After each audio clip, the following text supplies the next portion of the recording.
नमस्कार मित्रों, आशा करते हैं आप सभी लोग स्वस्थ होंगे, प्रसन्न होंगे, अपने अपने कार्यों में व्यस्त होंगे। कल हमने आपको ऊदल के विवाह के कुछ अंश सुनाए थे, यानी वो किस प्रकार से काबुल के लिए निकलता है घोड़ा खरीदने, और जब वह नरवरगढ़ पर पहुंचता है तो नरवरगढ़ की सुंदरता पर कैसे मुग्ध हो जाता है और वहां पर वह रात्रि विश्राम का निर्णय लेता है।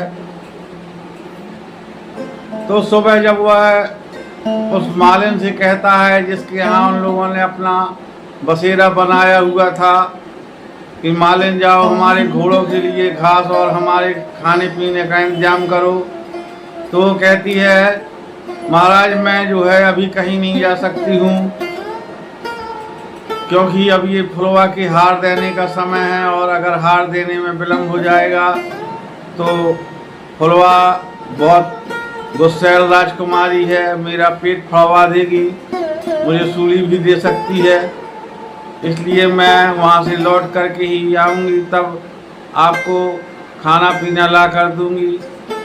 तब ऊदल कहता है नहीं, आप चली जाओ, मैं जो है फुलवा के लिए हार बना दूंगा। तब मालिन कहती है आप क्या जाने हार बनाना। ऊदल कहता है हमने गुरुकुल में सब कुछ सीखा है, हमारे गुरु महाराज ने हमको सब कुछ सिखाया है, आप चिंता ना करो, मैं ऐसा हार बनाऊंगा कि जो जिंदगी में कभी फुलवा ने पहना नहीं होगा। और जब वो वचन देता है तो वो मालिन वहाँ से चली जाती है और हिरिया मालिन के जाते ही ऊदल फूल की माला बनाने लगता है। बढ़िया 4 प्रकार के 4 लरों की माला बनाते हैं, जिसमें वो इस ढंग से सेट करते हैं फूलों को कि कहीं से कली नहीं दिखाई पड़ती है, कि जिस जो उसके पीछे वाला भाग होता है चारों तरफ से फूल ही फूल दिखाई देते हैं। और उन फूलों के बीच में मोती, जवाहरात और कुछ असरफियाँ महोबा की वो गूंथ देते हैं और माला बना करके अपने उस पात्र में रख देते हैं जिसमें मालिन को ले जाना था। जब वो लौट कर आकर देखती है तो कहती है हार तो बहुत सुंदर बना है, ऐसा हार तो मैंने जीवन में कभी नहीं बनाया, मैं हमेशा 2 लर वाला हार बनाती थी और ये आपने मेरे लिए आफत कर दी है। अब ये 4 लर का हार देखकर राजकुमारी कहेगी कि ये किसका बनाया हुआ है। तब ऊदल कहते हैं कि तुम जाकर कह देना कि मेरी बहन की लड़की आई हुई है महोबा से और मुझको बहुत ज़रूरी काम था, तो उस लड़की ने बना रखा है ये हार।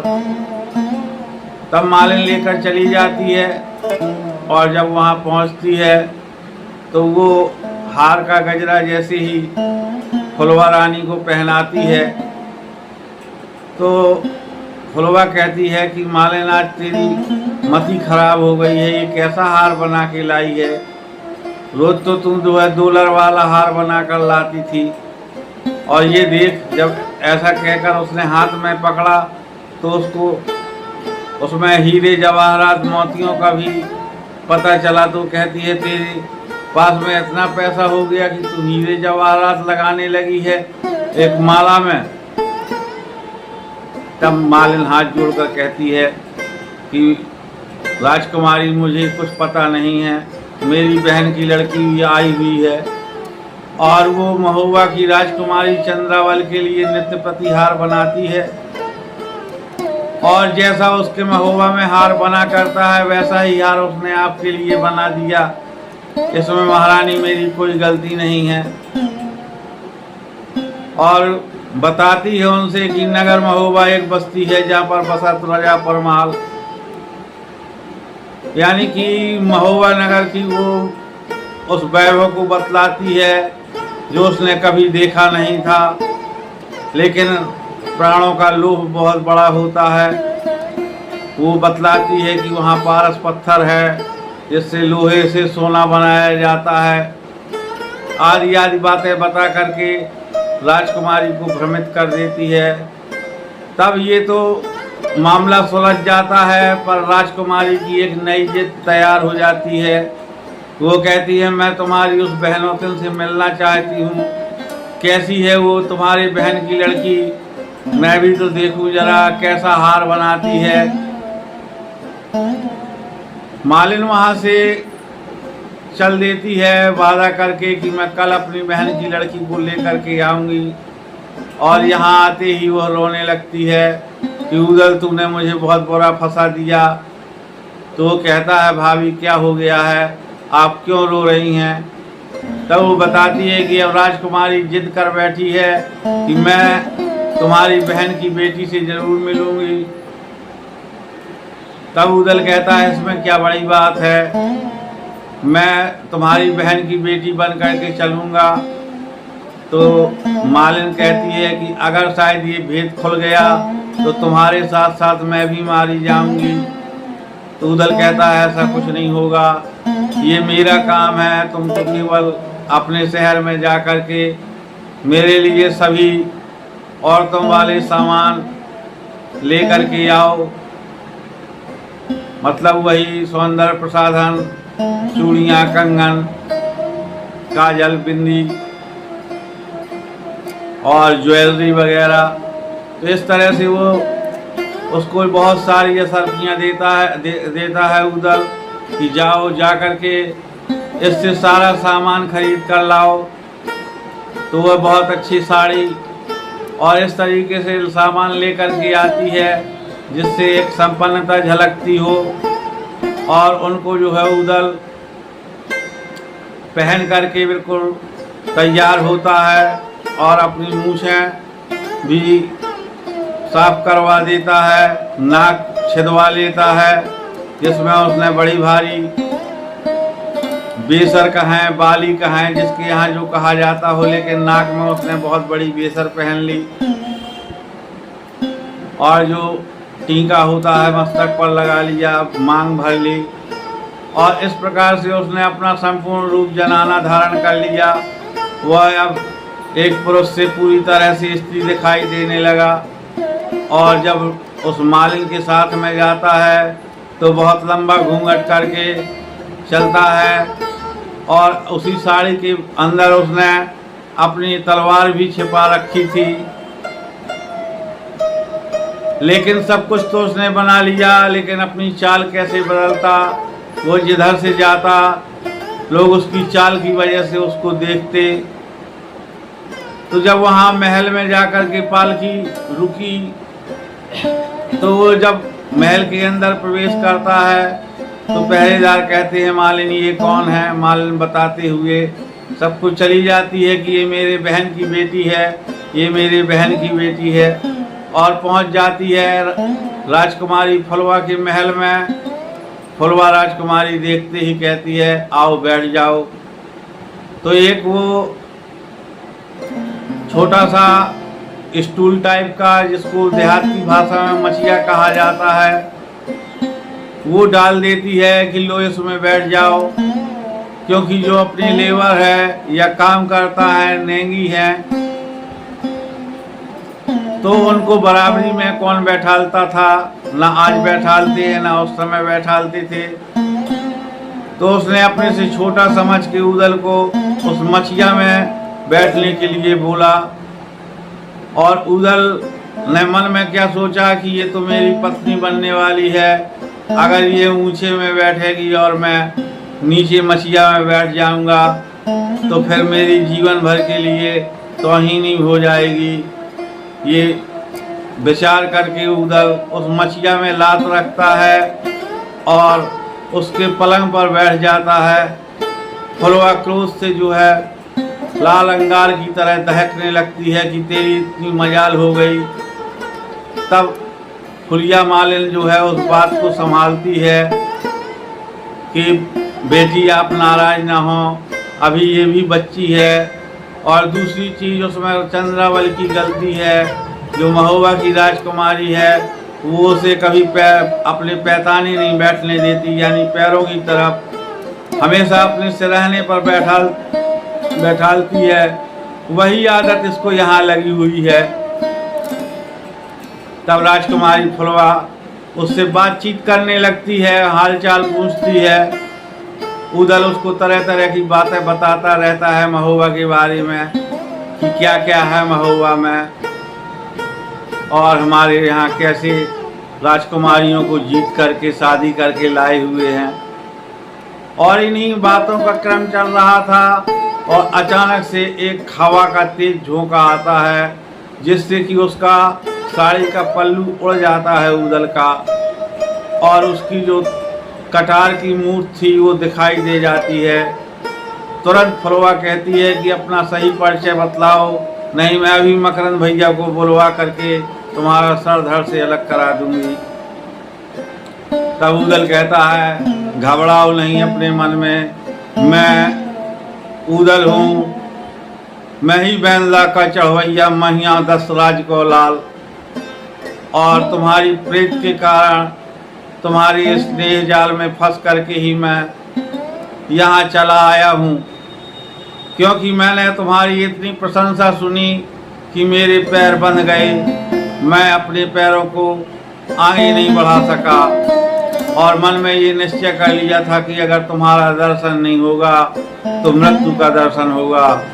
इसलिए राजकुमारी तुम क्रोध मत करो। और जब उदल को अपने सामने पाती है फुलवा तो उसको अपने पूर्व जन्म की याद आ जाती है, और फुलवा कहती है कि उदल तुमने मेरे साथ उस जन्म में तो धोखा दिया था, लेकिन क्या इस जन्म में हमारा तुम्हारा विवाह होना संभव है, क्योंकि मकरंद भैया के पास में बहुत सारी अलौकिक शक्तियां हैं, और ऐसी स्थिति में तुम ब्याह न कर पाओगे कभी हमसे। और अगर तुम आज सच्चे मन से कह रहे हो तो चलो हम यहाँ से भाग चलते हैं और ताला किरकुआ की पार में जा कर के हम अपनी भावर डाल लेंगे। तब उदल कहता है, धिक्कार है उस राजपूत के ऊपर जो ऐसा कुकृत्य करता है।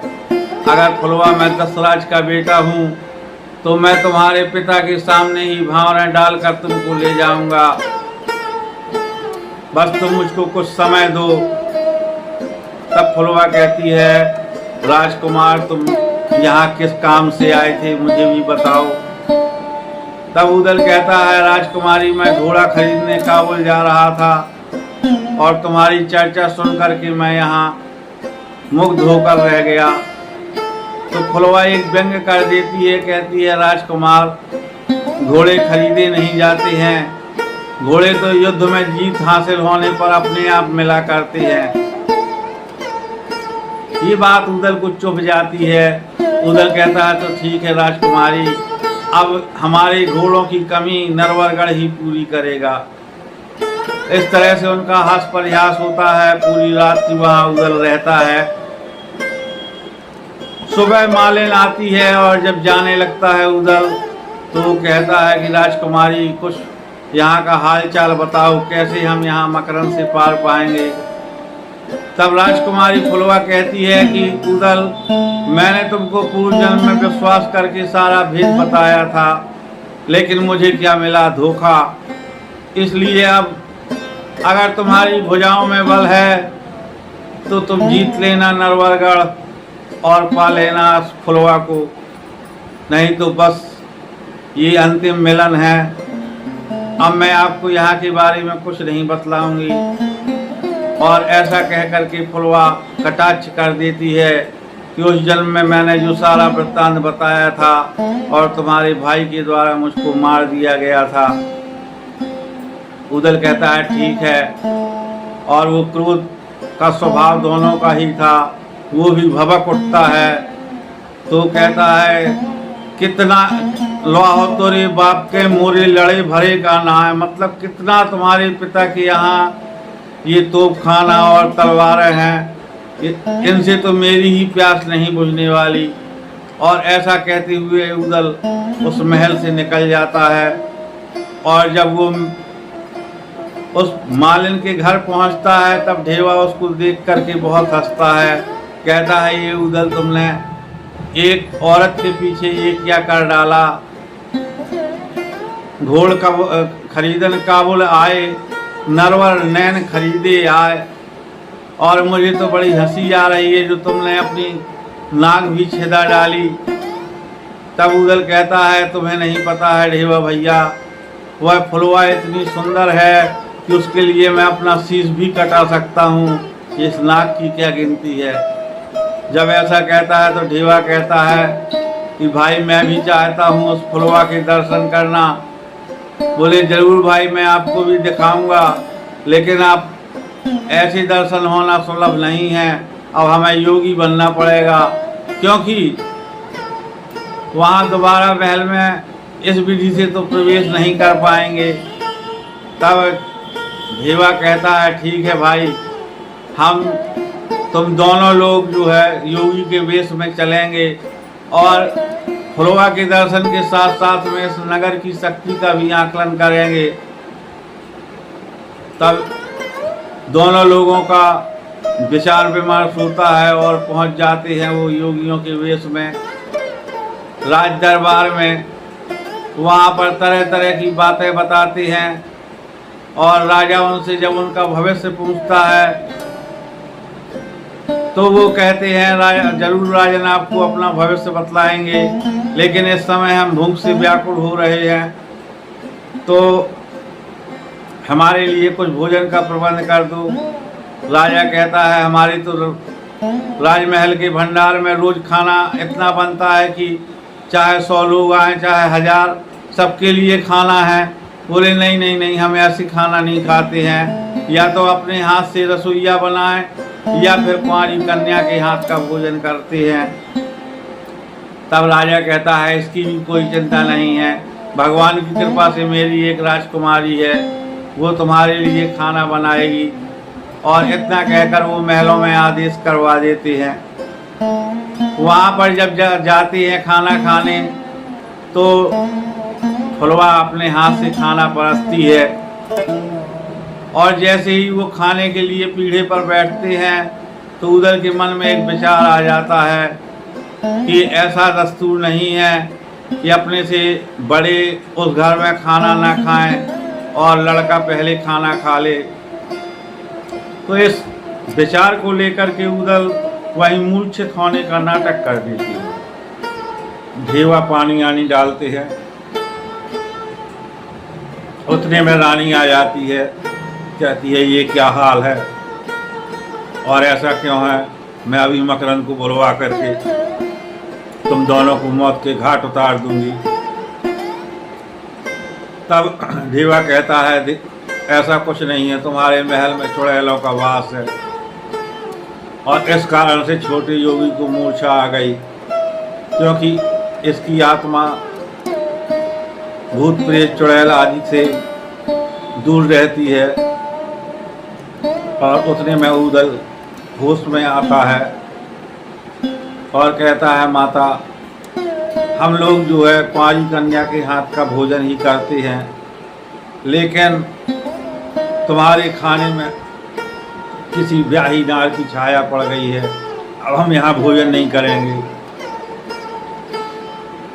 फुलवा मौके की नजाकत को समझते हुए कह देती है लगता है माँ ये बहुत सिद्ध योगी हैं, एक दासी वक्त से मैंने वहाँ पर कोई सामान मंगाया था तो हो सकता है छाया पड़ गई हो।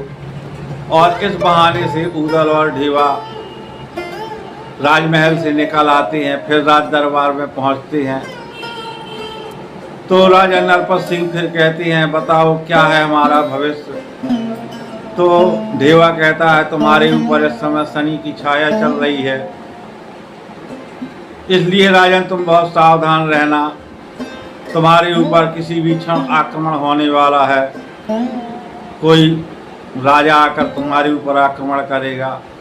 तब नरपत सिंह हंसते हैं कि हमारे ऊपर आक्रमण करने वाला कौन है। तब देवा कहता है ये दुनिया है बहुत बड़ी है।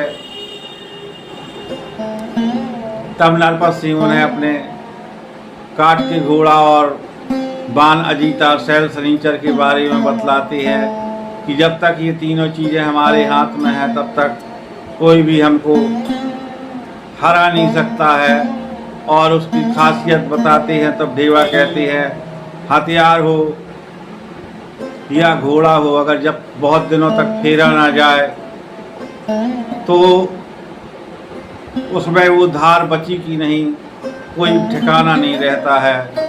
इसलिए महाराज उसको आप कभी कभी आजमाते रहें। नरपत सिंह तत्काल मकरंद से कहते हैं इनको भी अपने उन दिव्यास्त्रों का कौतुक दिखला दो। और नरपत सिंह के कहने से मकरंद तुरंत सारी जो है अपनी वो दिव्य शक्तियाँ दिखाते हैं। ऊदल और ढेवा एक दूसरे की तरफ देख करके स्तब्ध रह जाते हैं कि कैसे जीतेंगे हम नरवरगढ़ को। और वहीं पर मकरंद नरपत सिंह की कुल देवी थी, वहाँ पर उनके दर्शन के लिए लेवा जाते हैं। तो वहाँ एक बहुत बड़ा धनुष रखा था, जैसे राम जी के स्वयंवर के समय धनुष था वैसा ही एक धनुष था जो बहुत पहले से रखा हुआ था। उसकी केवल प्रत्यंचा हर साल बल दी जाती थी, लेकिन कोई चढ़ा नहीं पाता था। तब मकरंद बताते हैं कि ये नागवंशी राजाओं का धनुष है और इसकी प्रत्यंचा कोई नहीं चढ़ा पाता है। तब एकदम से ऊदल की भुजाएं फड़कने लगीं और ऊदल जैसे गए उस धनुष के पास, उसको बिल्कुल बीच से पकड़ा और एक ही बार में उस धनुष को उठा दिया। बोले मकरंद, जिस प्रकार से रावण ने कैलाश पर्वत में धनुष के उठा लिया था लेकिन अकेला धनुष नहीं उठा पाया था, उसका कारण सिर्फ यही था कि कैलाश उसने भक्ति भाव से उठाया था और शिव धनुष को वो अभिमान पूर्वक उठा रहा था तो वो नहीं उठा पा रहा था। तो बस यही भक्ति भाव की आवश्यकता थी। मैंने तुम्हारा धनुष उठा लिया और लो ये प्रत्यंजा भी चढ़ा दी। तब तत्काल मकरंद अपनी तलवार म्यान से बाहर निकालते हैं, कहते हैं बतलाओ कौन हो तुम। तब ऊदल कहता है दुनिया में ऐसा कोई पैदा नहीं हुआ है जो ऊदल से तलवार के जोर से उसका परिचय पूछ ले। अब समय की प्रतीक्षा करो, मैं आकर तुमको युद्ध भूमि में स्वयं अपना परिचय दूंगा। और इतना कहते हुए वो निकल जाता है। कुछ दूरी पर उनके घोड़े थे और उन्हीं घोड़ों से वो अपने शिविर की ओर लौट जाते हैं। इस प्रकार से वो लोग वहाँ से नरवरगढ़ से कूच कर देते हैं और महुआ आ जाते हैं। इसके आगे की हम आपको स्टोरी कल सुनाएंगे, क्योंकि वीडियो बड़ी ना हो ये हमारा प्रयास रहता है। अगर आप लोगों को ये स्टोरी अच्छी लगी हो तो आप लोग अपना भरपूर सहयोग और आशीर्वाद दें अपने कमेंट के रूप में।